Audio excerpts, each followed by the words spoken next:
Hi, it's Alison Mead from Silicon Bullet here with another bookkeeping tip. Just pausing on my daily exercise to record this video. So you may now, if you do monthly payroll, be thinking about processing your first payroll for April 2020. There are certain things that you're going to need to do, and some things have changed since last year, so you might need to be made aware. First thing that you'll want to do is make sure that you've produced your P60s for last year, ready to send out to your staff by the 19th of May.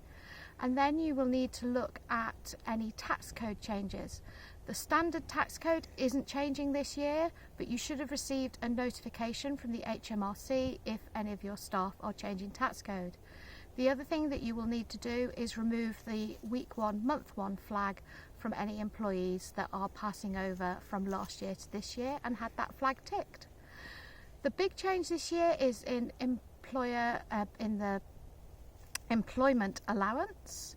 It used to be in the past that you could take your employment allowance without having to tell the HMRC anything, but now you need to check whether you're still entitled to it, and you need to opt in.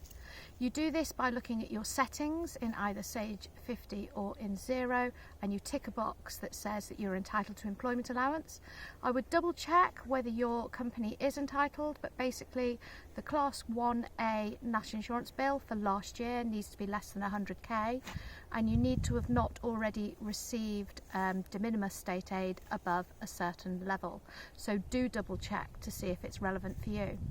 When you do tick that box, it will prompt you to then say what sector your business is in. There's agriculture, there's fisheries, and there is road transport.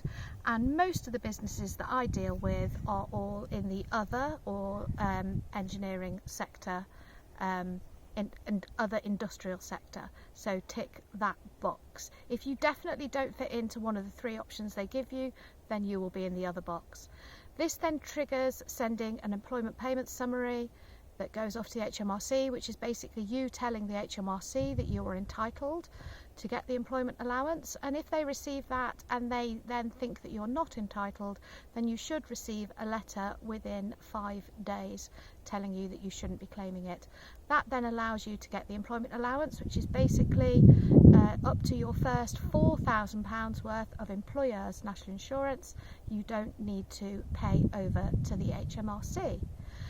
The other thing that you may want to do is, I can't think of it at all now. I just recorded this video beautifully, and my husband Paul, holding the camera, didn't press the record button, so I'm having to do this again.